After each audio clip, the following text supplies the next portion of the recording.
한 주 동안 평안하셨습니까? 어떻게 지내십니까? 날씨가 무덥고 힘들고 이제 갈수록 짜증나는 일들이 많이 있을 것입니다. 잘 들리세요 방송? 예, 예. 저도 겉으로는 이렇게 착해 보여도요. 제가 가끔 짜증나고 스스로 욕이 나올 때가 있습니다. 그때가 언제냐면 운전할 때요. 어저께도 우리 교사 세미나 하고 식사하고 돌아오는데 제가 운전하지 않고 우리 옆에 장성환 집사님 운전하는데 잘 오고 있는데 옆에서 좋은 차가 한 대 쑥 끼어드는 거예요. 근데 제가 운전하지도 않는데도 제가 화를 내는 듯한 그런 말을 했습니다. 운전하면서 제가 짜증을 많이 냅니다. 근데 어느 날 제 아내가 제 가슴에다가 운전하는 중간에 손을 얹고 여보 뭐가 문제야? 왜 이렇게 짜증내고 화를 자주 내? 그런 말을 하는 거예요. 그래서 생각해 봤더니 저도 모르게 자주 짜증내고 화를 내고 있는 그런 모습을 보게 되었습니다. 여러분 어떠십니까? 요즘 근래에 짜증나고 원망하고 불평하는 말이 많이 나옵니까? 아니면 기쁘고 행복하고 감사의 말이 많이 나옵니까? 제가 그날 아내의 말을 듣고 큐티를 하는데 내용이 이거였어요. 힘들고 어렵고 짜증이 난다면 오히려 감사할 조건들을 찾아보고 하나님 앞에 감사하라. 어렵고 힘들수록 원망하고 불평하는 것이 아니라 오히려 그 가운데서 감사라는 겁니다. 요즘 감사가 없는 시대를 살아가고 있습니다. 우리의 삶 속에서 점점 더 감사할 줄 모르는 시대를 우리가 살아가고 있다는 거예요. 제가 전에 살던 사택은 교회 1층에 있었습니다. 그래서 평상시 때는 사람들이 사택에 자주 안 옵니다. 근데 어느 날 제가 방에 있는데 누가 문을 두드리는 거예요. 주로 이제 택배 하시는 분들이 그렇게 하는데 그날따라 길게 노크를 하고 계속 있는 겁니다. 그래서 나가봤더니 누구세요? 그랬더니 목사님 계세요? 그러는 거예요. 우리 교회 성도님이시구나. 기쁜 마음으로 문을 열었더니 웬 거린 한 분이 딱 서 있는 거예요. 남루한 옷을 입고요. 서 계시는 거예요. 제가 물어봤어요. 어쩐 일로 오셨어요? 그분이 얘기를 합니다. 구구절절 얘기를 하는 거예요. 듣고 있다 보니까 완전히 미니 시리즈입니다. 이거는 눈물 없이 들을 수 없는 그런 삶에 대해서 이 얘기를 하는 거예요. 사업이 망했다는 거예요. 그래서 가족 식구들이 다 떠나고 그리고 어릴 때 교회 다녀서 십자가가 보이기에 어릴 때 그 신앙이 생각나서 지금 찾아와서 문을 두드렸다는 겁니다. 5분 정도 계속 이야기를 듣고 있는데 여러분 결론이 뭔지 아세요? 그래서 돈 좀 달라는 겁니다. 돈 좀 달라는 거예요. 제가 그때 주머니를 뒤졌는데 현금이 없더라고요. 딱 1,000원이 있었습니다. 1,000원 주면 너무 조금 적은 돈인 것 같아서 제 깐에는 그분을 생각해서 집에 컵라면이 있었어요. 그래서 컵라면하고 그 1,000원하고 딱 줬어요. 그런데 여러분 그분이 그것을 받고 뭐라고 하는지 아세요? 요즘 시대에 거지한테 1,000원 주는 사람이 어디 있어요? 애들도 안 가져요. 1,000원 주고 뭐라고 저한테 그러는 거예요. 1,000원 갖고 어떻게 사냐는 겁니다. 제가 할 말이 없더라고요. 그러면서 속으로 생각했어요. 아니 내가 뭘 그렇게 잘못했나? 그분에게 돈 1,000원 주고 먹을 것도 줬는데 그러면서 제 마음 가운데 화가 나더라고요. 그래서 그때의 마음은 제가 줬던 그 1,000원도 빼앗아 버리고 싶더라고요. 여러분 그 모습을 제가 생각하면서 그런 생각이 들었어요. 하나님도 우리를 보면서 그런 똑같은 생각하고 계시지 않았을까? 불평하는 사람에게는 준 것도 다시 빼앗아가고 싶으실 것이고 반대로 감사하는 사람에게는 더 주고 싶은 마음이 하나님 있지 않을까 생각해 보았습니다. 저는 축복합니다. 우리 교회는 하나님이 더 주고 싶어하는 교회가 되길 주님의 이름으로 축원합니다. 여러분 우리의 가정이 그렇게 됐으면 좋겠어요.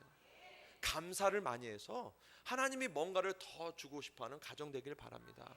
우리의 인생이요 여러분 하나님께서 뭔가를 더 주고 싶어하는 감사가 넘쳐나는 인생이 되길 소망합니다. 오늘 본문은 시편 50편입니다. 제목이 아삽의 시라고 여러분 성경책에 나와 있을 것입니다. 주제는 뭔가 하면 제사 의식에 관한 그런 시입니다. 시인은 제사 의식에 대한 이야기를 하면서 제사에 있어서 가장 소중하고 중요한 부분을 감사라고 정의하고 있습니다. 여러분 우리가 하나님 앞에 제사를 드립니다. 예물이 필요하죠. 좋은 양도 필요하고 좋은 소도 필요하고요, 아름다운 제단도 필요하다는 거예요. 그러나 아무리 좋은 재물이 있다 하더라도 감사가 빠진 제사는 온전한 제사가 아니라는 겁니다. 여러분, 감사가 있는 예배를 하나님 기뻐하십니다. 감사가 있는 예배를 하나님이 좋아하시는 겁니다. 그러기에 성도에게 있어서 감사는 하나님께 드리는 제사이고 제물이고 기쁨이고 은혜이고 헌신이고 예배인 줄 믿습니다. 개인의 신앙의 역사 중요합니다. 내가 몇 년 교회를 다녔고 몇 대에 걸쳐서 예수 믿는 거 중요합니다. 내가 직분을 무엇을 받았느냐 중요합니다. 내가 교회에 나와서 헌신을 어떻게 하느냐 매우 중요합니다. 그러나 거기에 꼭 필요한 것이 있다면 그 안에 여러분 감사가 담겨져 있어야 합니다.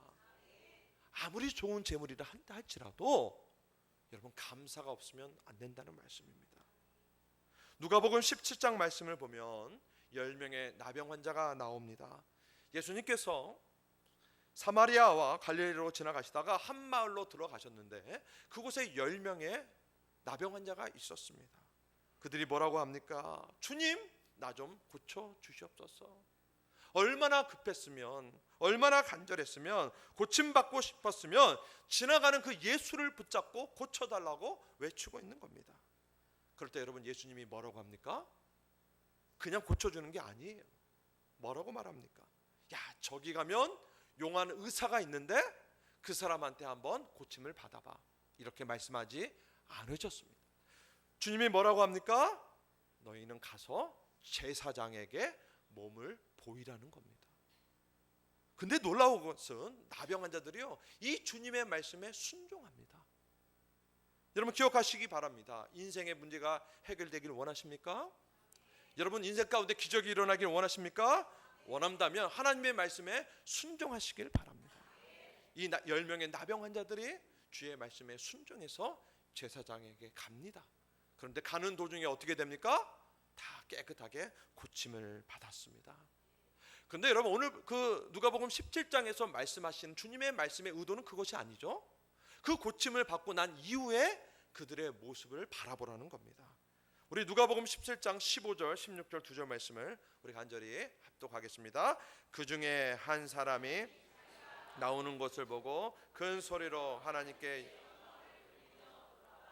예수의 발 아래 엎드려 감사하니 그는 사마리아 사람이라. 아멘. 여러분 나병 고침을 받았습니다.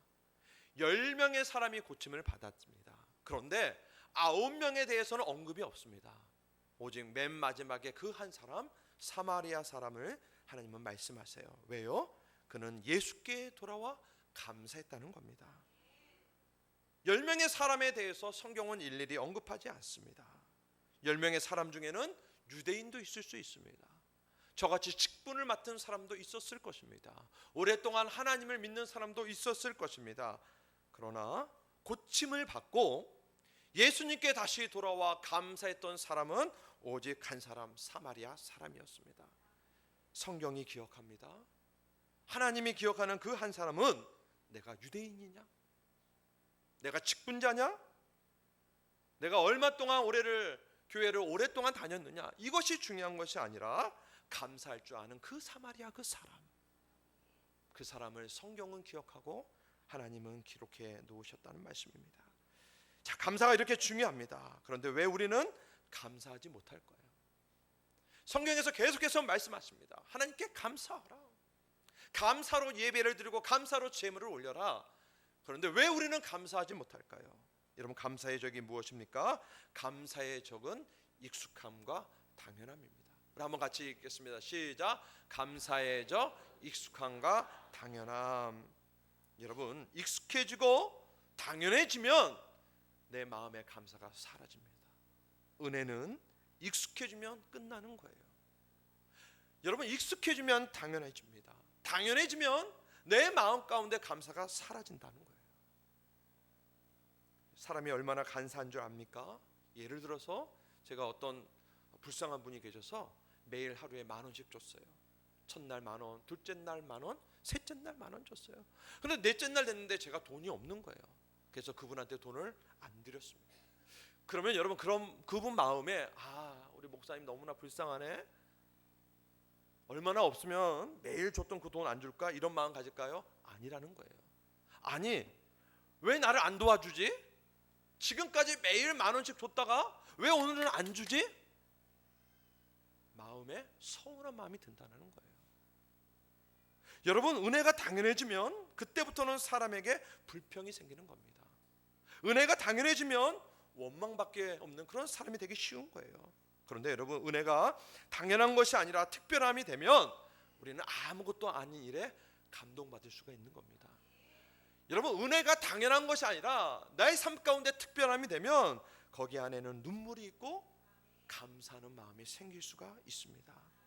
저는 우리 교회 성도님들이 나에게 일어난 일들을 보면서 당연하게 여기는 것이 아니라 이거는 나를 향한 하나님의 특별한 사랑이구나, 그 속에서 은혜를 발견하고 감사할 줄 아는 성도가 되길 주님의 이름으로 축원합니다. 우리가 숨 쉬는 것, 우리가 밥 먹는 것, 이 주일에 나와 예배 드리는 것, 여러분 당연한 겁니까? 어쩌면 우리는 이것이 익숙해졌어요. 매 주일이면 아침에 밥을 먹고 교회 나가서 예배를 드려야 된다, 익숙해졌어요. 이걸 당연한 거로 여기면 여러분 우리는 감사할 줄 모르는 사람이 되는 거예요. 국민일보에 실린 글입니다. 제목이 뭐냐면 방귀감사예요. 재밌죠? 제목부터 제가 읽어드립니다.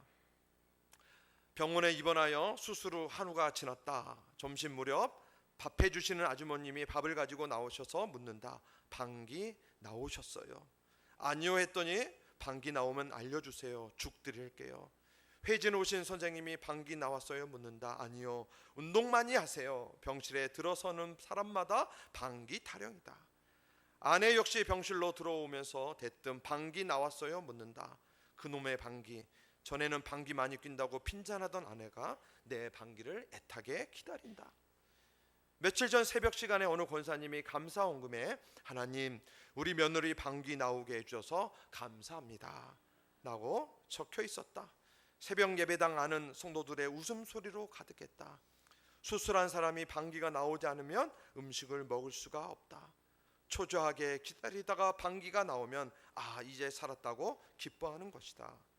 누구나 허구한 날 방귀를 뀌지만 그것이 중요한지 모르며 살아간다.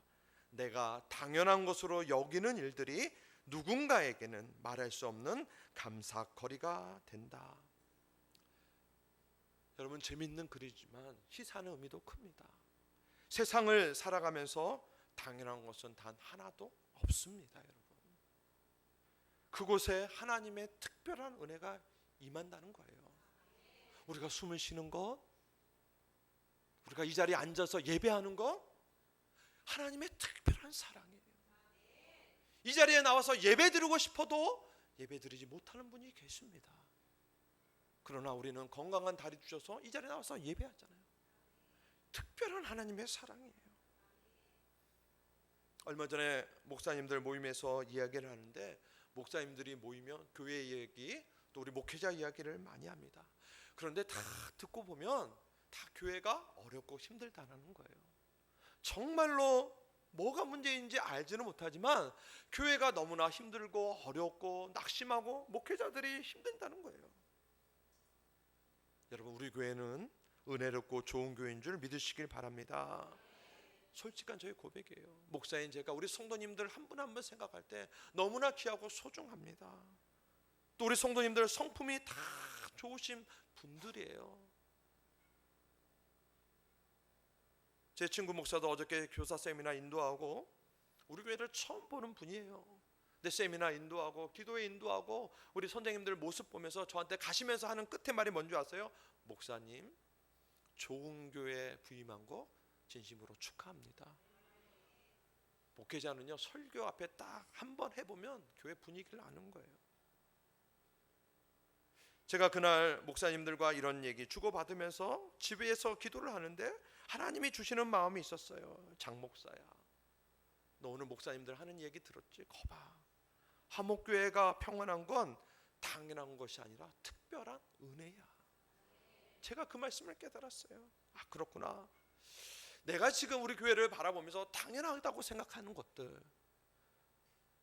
당연히 그렇게 해야지. 당연히 모여야지. 당연히 직분자인데 그렇게 해야지. 그런 것들. 그런데 그것이 분란이 있고 목회자가 힘들어하고 성도가 힘들어하는 그 교회에 있어서는 그 모습을 기대하면서 하나님 나에게 그런 은혜, 그런 교회, 그런 목회자, 그런 성도 주시옵소서 기도한다는 거예요. 우리는 그것이 너무나 당연한데 그분들에게서는 그것이 특별한 은혜라는 겁니다. 우리의 교회가 화려하거나 좋은 시설이 있거나 대형 교회는 아닙니다. 그럼에도 우리 안에는 은혜와 사랑이 있고 서로를 생각하면서 기도하는 마음이 있습니다. 아멘이십니까? 그런데 여러분, 이 평안함이요, 이 은혜가 익숙해지고 당연한 것으로 여기면 은혜가 점점점 없어진다는 사실이에요. 여러분, 우리의 가정이 평안합니까? 우리 자녀들 공부 잘하고요, 건강하고요, 내 남편 교회는 안 나오지만 돈 잘 벌어오고 나도 별 문제가 없고 평안합니까? 그것을 당연하게 여겨지면 내 안에서 은혜가 점점점 메말라진다는 사실이에요. 감사가 없고 감격도 없고 감사합니다라는 이 말을 뱉을 수가 없다라는 거예요. 여러분, 하나님께서 우리에게 은혜 주실 때 그 은혜를 잘 간직하시기를 바랍니다. 우리가 새벽마다 에레미야 말씀을 보고 있어요. 얼마나 무서운 말씀인지 모르고 얼마나 은혜되는 말씀인지 몰라요. 여러분, 유다 백성을 향해서 하나님이 말씀하잖아요. 너희들 은혜 줄 때 그 은혜를 잘 간직해라. 그것이 은혜인 줄 알고 그것이 나의 사랑인 줄 알고 잘 붙잡아라. 내가 그것을 거둬갈 때가 있을 것이다. 여러분, 하나님께서 은혜 주실 때 잘 간직하시길 바랍니다. 여러분, 우리 교회에 하나님이 은혜 주실 때 그 은혜를 잘 간직하시길 바랍니다. 여러분, 권면합니다. 금요 예배 많이 나오시길 바랍니다. 여러분, 제가 안타까운 게 그거예요. 왜 기도의 자리에 나오지 않으십니까? 평안합니까? 이제 우리 교회가 이제 안정적으로 은혜 가운데 쫙 순항하고 있습니까? 여러분의 자녀, 여러분의 남편, 여러분의 아내, 부모가 아무 일 없습니까?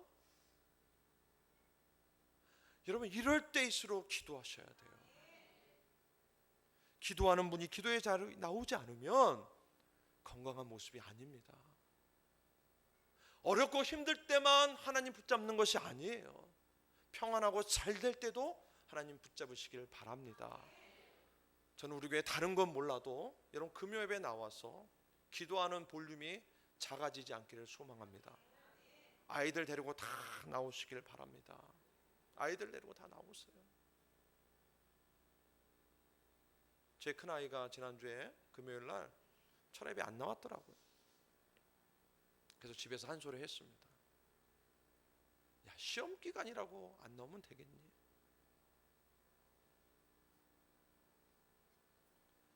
여러분, 생각해 보십시오. 하나님이 주시는 은혜와 평안함이 당연한 겁니까? 아니요.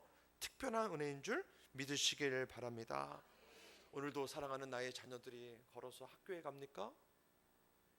대원고등학교 앞에 가보십시오. 아침에 애들 등교하는 아이들 보십시오. 어떤 아이는 매일 부모님이 데리고 온 아이가 있어요. 옆에서 부축해서 갑니다. 건강한 두 다리 줘서 우리 아이들이 비록 공부는 못하지만 학교 가서 공부하는 거 당연한 것이 아니라 특별한 은혜. 사랑하는 여러분의 남편이 밤늦게 일합니까? 우리의 가족 식구들을 먹여 살리니까 당연히 일해야지. 당연한 겁니까? 아니에요. 하나님이 우리 내 남편에게 건강 주셔서 그 일을 감당하는 거예요. 특별한 은혜입니다. 사랑하는 여러분의 아내가 아침밥을 해줘서 그 밥 먹고 일하고 교회 나왔습니까? 내 아내이기 때문에 당연히 밥 해주는 겁니까? 아니에요. 하나님의 은혜라는 겁니다. 오늘 교회 오셨어요? 목사가 앞에서 설교합니다. 주일이면 목사가 앞에서 설교하는 거 당연한 겁니까? 아니에요. 하나님의 은혜라는 겁니다. 모든 것이 다 특별한 은혜입니다.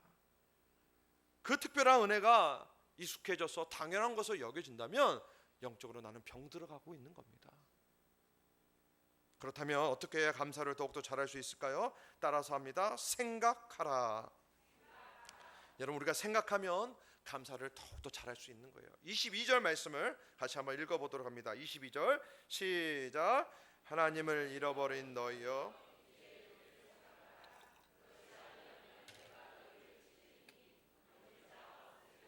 아멘. 여러분, 우리가 감사하지 못한 것은요, 내가 가진 것이 없어서가 아니에요.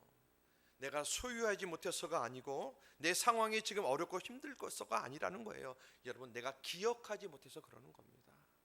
하나님을 잊어버려서 그렇다는 거예요. 내가 감사하지 못한 것은 하나님께서 나에게 베풀어 준 그 은혜와 사랑을 내가 잊어버렸기 때문에 그렇다는 거예요. 본문을 향한 시인의 메시지가 뭡니까? 너희가 하나님을 잊어버렸다는 거예요. 너희가 처음 하나님을 만났을 때 주었던 그 은혜를 잊어버렸다는 거예요. 너 정말로 힘들었잖아. 낙심하고 좌절됐잖아. 그때 하나님이 너를 도와줬잖아. 그런데 그것을 너희가 잊어버렸다는 겁니다. 하나님이 과거에 너희 삶 가운데 베풀어줬던 그 은혜와 기적과 능력을 너희가 잊어버렸잖아. 그러게 도전하는 말씀이 뭐예요? 하나님을 잊어버린 너예요, 이제는 생각하라는 겁니다. 여러분, 감사의 출발점은요, 생각하는 거예요. 하나님이 나의 인생 가운데 베풀어줬던 그 은혜와 사랑을 다시 한번 생각하는 거예요. 여러분, 과거에 힘들었잖아요. 얼마나 눈물 많이 흘렸습니까? 목사님, 저희 가정도 마찬가지예요. 행복한 날만 있었을까요? 아니에요. 저도 많이 울었어요. 근데 하나님께서 은혜를 베풀어 주셔서 지금의 이 자리에 오게 하셨어요. 그 은혜를 잊어버리고 하나님, 왜 나한테는 이것밖에 안 줍니까? 그러지 말라는 거예요.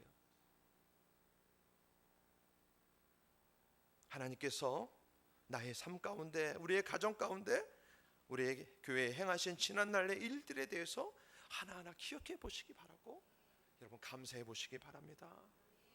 우리 아이들 키웁니다. 아이들 키우면 매일 좋은 일만 생기지 않죠? 짜증나고 힘들 때도 있어요. 왜 이렇게 해달라는 것은 많은지 또 지들 마음대로 막 하려고 그래요. 목사인 저희 집도 그러는 거예요. 막내가 어느 날 떼를 쓰는데 안 된다고 했습니다. 그랬더니 이제 그 아이도 이제 7살인데 질풍노도의 시기에 접어들었어요. 하는 말이, 아빠는 왜 맨날 아빠 마음대로 해? 나도 이제부터 내 마음대로 할 거야. 그러면서 확 나가버리더라고요. 큰 아이는 그러지 않았는데 여러분 기도해 주시기 바랍니다. 여러분의 기도가 필요합니다.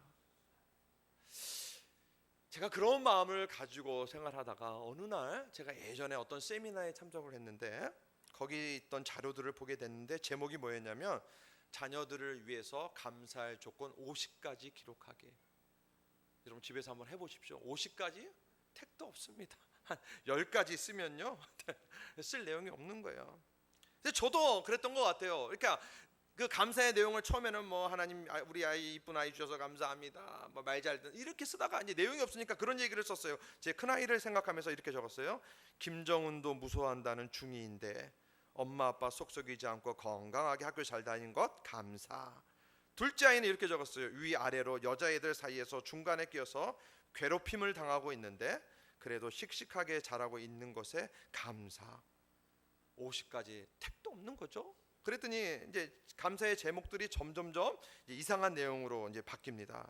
막내를 보면서 엄마 아빠에게도 없는 쌍꺼풀 있는 것에 감사. 그러면서 그런 생각이 드는 거예요. 어느 날 제 아이가, 막내 아이가, 아빠, 하나님은 어디에나 다 계시지. 하나님이 귀신도 이기지. 여러분 그 얘기를 듣는데 어찌나 제 마음에 감사한 마음이 있는지요. 꼬라지는 그래도 그런 말을 하는 게 너무나 감사해요. 그러면서 제가 제 아내가 그 아이 임신했을 때 위급한 상황이 생겨서 병원에 갔더니 아이를 택할래요? 제가 이 설교 시간에 얘기했죠. 아내를 택할래요? 그 말했던 것들이 막 떠오르는 거예요. 아이가 뱃속에서 나와도 건강하지 못합니다. 그런데 그 아이가 나와서 저런 얘기를 하니까 감사하지 않을 수가 있을까요? 여러분 하나님께서 우리의 삶에, 우리의 가정에, 내 사업 가운데, 우리 교회 가운데 베풀어 주신 은혜를 생각하시길 바랍니다. 감사가 넘쳐날 수밖에 없는 거예요. 두 번째로 여러분 더욱더 감사하기 위해서는 감사로 제사를 드려야 합니다. 우리 23절의 말씀을 같이 큰 목소리로 읽어봅니다. 23절 시작. 감사로 나를 영화롭게 하나니 그의 행위를 옳게 하는 자에게 내가 하나님의 구원을 보이리라. 아멘. 여러분, 감사의 제사가 하나님을 영화롭게 함을 믿으시길 바랍니다. 여러분, 우리 대소요리 문답 공부하셨죠? 1번 문제가 뭡니까? 우리의 존재의 목적에 대해서 물어봅니다. 우리 존재의 목적은 뭡니까? 하나님을 영화롭게 하는 겁니다. 할렐루야. 우리의 존재 목적이 하나님을 영화롭게 하는 거예요. 좀 더 쉽게 말할까요? 우리의 삶의 목적이 뭡니까? 하나님을 영화롭게 하기 위해 우리는 태어났습니다. 그런데 하나님을 영화롭게 하기 위해서는 감사로 제사를 드려야 되는 거예요. 하나님 앞에 예배를 드리는데 감사로 드립니다. 하나님을 영화롭게 하는 것은 내 마음 가운데 원망하고 불평하는 마음이 사라지는 거예요. 내 마음 가운데 감사의 마음을 가지고 하나님을 예배하는 겁니다. 여러분, 여기에 똑같은 예배자로 우리는 앉아 있습니다. 하나님 앞에 예배합니다. 그런데 다 똑같은 마음으로 하나님을 예배하지는 않습니다. 어떤 분은 내 마음 가운데 감사의 마음이 있는 분도 계실 거예요. 하나님, 내가 어렵고 힘들지만 인도하여 주신 거 감사합니다. 반면에 어떤 분은 내 마음에 감사의 마음보다는 원망하고 불평하고 근심거리는 그런 마음을 가지고 예배하는 자도 있을 거예요. 야, 오늘 예배 왜 이렇게 길어? 오늘 날씨가 왜 이렇게 덥고 오늘 주차하기는 왜 이렇게 힘들지? 밥을 먹으면서 밥이 별로야. 오늘 밥은 왜 이렇게 짜? 국은 왜 이렇게 싱거워? 반면에 어떤 분은 돌 같은 밥을 씹으시면서도 야, 교회에서 주는 것은 다 맛있어. 먼지도 먹어도 맛있어. 그런 분이 계시다는 거예요. 여러분, 기억하십시오.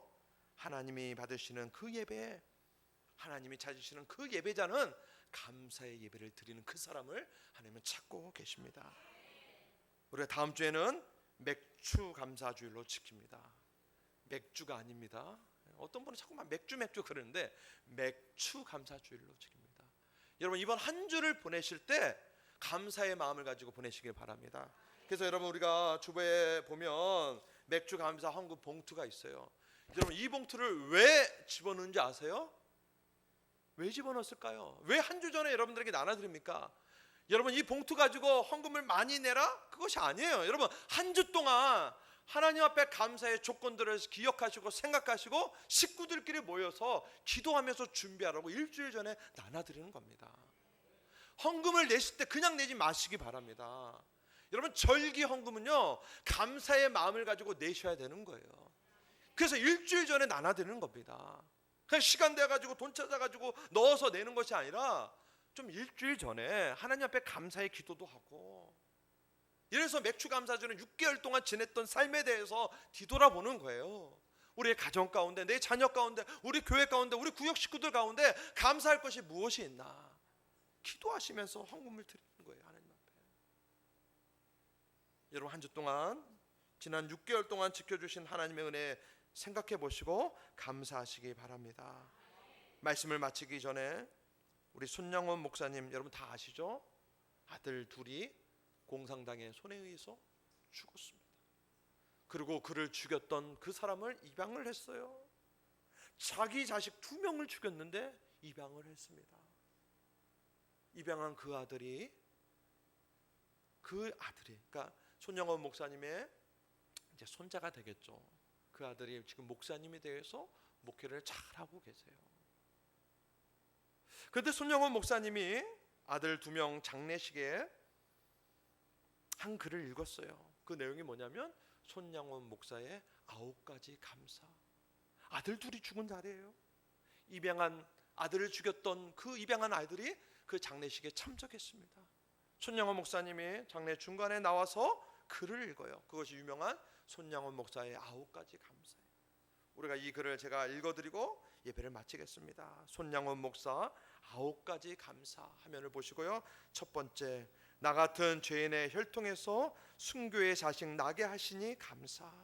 두 번째, 많은 성도 중에서 이런 보배를 주께서 하필 내게 맡겨주셨으니 주께 감사.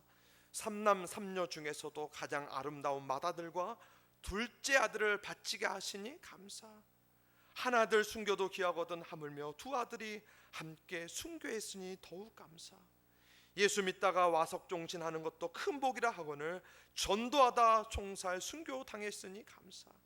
미국 가려고 준비하던 아들이 미국보다 더 좋은 천국 갔으니 내 마음 안심되어 감사.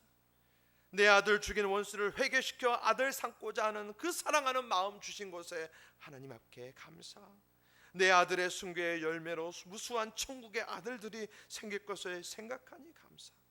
이 같은 역경 속에서도 하나님의 사랑을 깨닫고 신혜를 찾는 기쁜 마음, 여유 있는 믿음을 주시니 감사. 두 아들이 죽었어요. 그런데도 앞에 나와가지고 하나님 원망하지 않고 무려 9가지 은혜에 대해서 감사했습니다. 말씀을 마칩니다. 여러분, 사는 게 왜 이렇게 힘든지요? 다들 힘들다 그러고 만만치 않다고 그래요.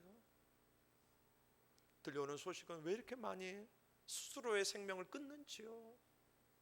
저는 어저께 밤에 그 뉴스를 보고 눈물 흘렸어요. 하나님, 왜 이렇게 사람들이 스스로 목숨을 끊습니까? 얼마나 힘들었으면. 우리의 성도들의 삶은 그렇지 않을까요? 짜증나고 원망하고 불평하고 사는 게 우리들의 삶이에요. 그래도 여러분, 지난 날을 뒤돌아보면서 하나님 앞에 감사하시길 바랍니다. 우리 드려지는 이 예배에 감사의 마음을 모아 하나님을 예배하시길 원합니다. 지금까지 지내온 거 다 하나님의 은혜임을 잊지 않고 사는 성도가 되길 주님의 이름으로 축원합니다. 기도합시다. 고마우시고 감사하신 하나님 아버지, 우리가 신앙생활 하면서도 하나님을 잊어버리고 내 생각이 부족해서 감사하지 못하고 원망과 불평으로 지금까지 살아왔습니다. 하나님 아버지, 용서하여 주시고 회개하는 마음을 갖게 하여 주시옵소서. 사랑하는 성도들이 다른 것은 없어도 하나님의 은혜로 구원받아 하나님의 자녀된 것에 대해서 감사할 수 있는 진정한 성도가 되게 하여 주시옵소서. 지난날의 모습들을 뒤돌아보면 감사하는 것들이 너무나 많이 있습니다. 오늘 돌아가서 하나님께서 나의 가정 가운데 베풀어 주신 그 은혜를 하나하나 곱씹으면서 감사하는 성도가 되게 하여 주시옵소서. 예수님의 이름으로 기도드리옵나이다. 아멘.